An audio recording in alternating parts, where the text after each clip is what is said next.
Bonjour, la vidéo que vous vous apprêtez à regarder est un extrait des demandes à Cédric Public. Je vous en parle plus en détail à la fin de cette vidéo, donc n'hésitez pas à aller consulter. Allez, bon visionnage. J'ai eu une question, merci Louis-Paul pour le retour son, j'ai eu une question de Benji qui nous demandait, je pose ma question maintenant car je ne pourrai pas assister au direct aujourd'hui. J'ai récemment récupéré l'ordinateur portable de ma tante qui, soit dit en, était HS. Il se trouve que je l'ai réparé. Seulement, c'était un très bon PC pour l'époque, mais maintenant c'est obsolète. AMD Thurion X264 2Go, DDR2, écran 4 tiers et Windows Vista. Je voudrais mettre 8 Go de RAM et un SSD pour le faire tourner sur Windows 8.1 dessus, même si ça marche déjà nickel. Auriez-vous des choses à dire en prévention? Alors oui, j'ai un certain nombre de choses à vous dire, et puis ça peut s'appliquer aussi également à d'autres personnes qui voudraient faire cette expérience, qui récupèrent un ordinateur portable ou un ordinateur fixe, qui veulent l'upgrader, etc. Là, dans le cadre de Benji, ce qu'il va falloir faire, les choses auxquelles il va falloir faire attention, c'est qu'aujourd'hui, il récupère un ordinateur portable qui est sur Vista. Et donc il aimerait le passer sur Windows 8 avec une petite recette d'upgrade en mode on va lui mettre 8 Go parce qu'il n'y a que 2, et en mode là actuellement il y a 2 Go de RAM, et en mode on va rajouter un SSD pour que ce soit plus rapide, parce que là il doit sûrement y avoir un vieux disque dur qui a du mal, le pauvre, parce que Vista c'était il y a longtemps. Alors comment faire? Quelles questions faut-il se poser pour passer cet ordinateur sur Windows 8.1? Il y a un certain nombre de choses auxquelles Benji doit faire attention, et même vous aussi. C'est la première chose, c'est l'investissement que vous allez investir dans cet ordinateur. Je sais pas comment est-ce qu'on peut trouver facilement de la DDR2, parce que la mémoire en question c'est de la DDR2, alors peut-être que sur le bon coin il pourra trouver peut-être une bonne affaire, mais la DDR2 en SODIMM, parce que ça doit être un portable, donc ça doit être la version mini format je suppose, donc il faut déjà prendre ça en considération. Donc là en investissement, il y aurait la mémoire, il y aurait le SSD, même si on trouve des SSD pas trop chers, voilà, il y a quand même le SSD, et puis ce qu'il faut pas oublier, c'est que il y aura aussi le système d'exploitation, parce que de Vista, il n'y a aucune passerelle vers Windows 7. Donc ça veut dire, s'il n'y a pas de passerelle vers Windows 7, il n'y a pas de passerelle vers Windows 8. Donc voilà, donc ça veut dire acheter une licence pour Windows 8. Donc quand on met tout bout à bout, ça fait quand même un gros investissement pour un ordinateur qui sera potentiellement pas forcément super rapide, parce que même si c'était le top à l'époque, aujourd'hui c'est vrai que bon, je connais pas exactement les performances des processeurs AMD, donc je pourrais pas trop vous dire, mais malgré tout ça veut dire que ce sera pas forcément la panacée. Donc ça fait beaucoup d'investissement pour ça, et ensuite si de toute façon vous voulez faire ça malgré tout, il faut aussi vous assurer que vous allez pouvoir trouver des pilotes pour Windows 8.1, parce qu'il y a quand même beaucoup de générations d'écart entre Vista et Windows 8.1, il y a quand même eu Windows 7 entre les deux, Windows 8, et puis les choses ont pu changer d'architecture. En général, Vista c'était en 32 bits, et Windows 8 c'est mieux de le passer en 64. Donc il faut que, avant que vous fassiez les investissements qui se trouvent ici, il faut que vous vous assuriez que votre ordinateur va pouvoir tourner sur Windows 8.1.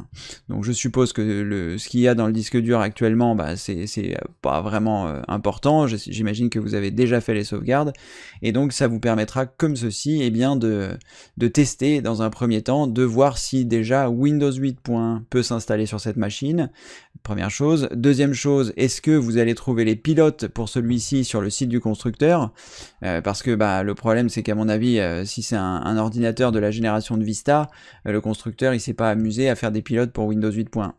Donc il faut que vous fassiez attention à ça avant de réaliser le moindre investissement. Assurez-vous bien que le nouveau système est compatible avec l'ancien ordinateur. Donc pilote sur le site du constructeur pour voir s'il y a éventuellement donc des compatibilités.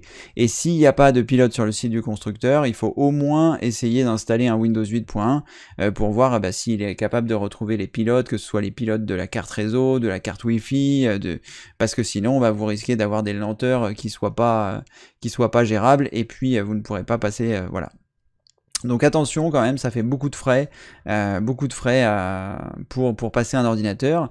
Et enfin, dernier paramètre que vous devez avoir en considération, c'est-à-dire que là vous estimez que vous l'avez réparé, et c'est peut-être le cas, mais sachez que les ordinateurs qui datent de Vista commencent à avoir pas mal d'années, et donc on n'est pas à l'abri d'une panne. Donc le souci, c'est que si vous investissez tout ça et que il y a une panne qui surgit, à part le SSD que vous pourrez récupérer et éventuellement la licence de Windows 8.1, bon, la RAM ce sera compliqué, vous pourrez éventuellement la revendre sur le bon coin, mais voilà, il faut que vous fassiez attention à tout ça.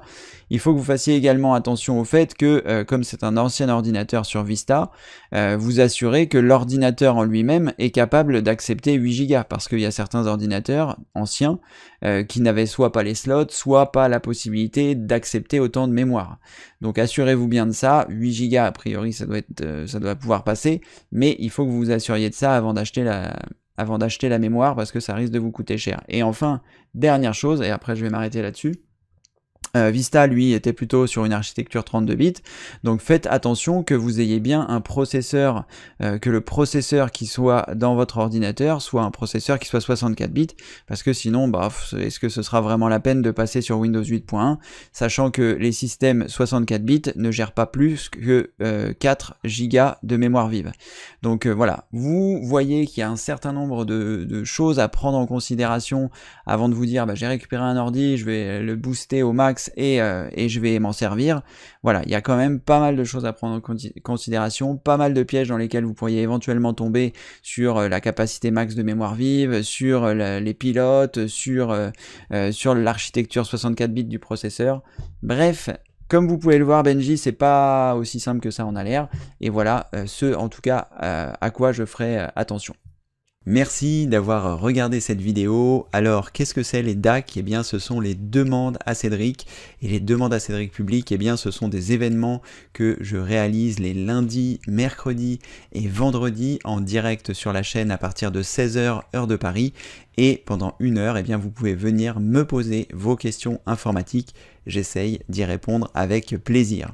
Je vous mettrai ci-dessous, il vous suffit de cliquer sur le bouton plus, tous les liens qui concernent donc cette vidéo et également les demandes à Cédric public. Vous pourrez voir comment faire, comment est-ce que ça se déroule. Je vous mettrai le lien vers un demande à Cédric public et je vous mettrai également une vidéo qui vous explique comment obtenir de l'aide par rapport à ces demandes à Cédric public ou même avoir plus d'aide informatique grâce à mes vidéos.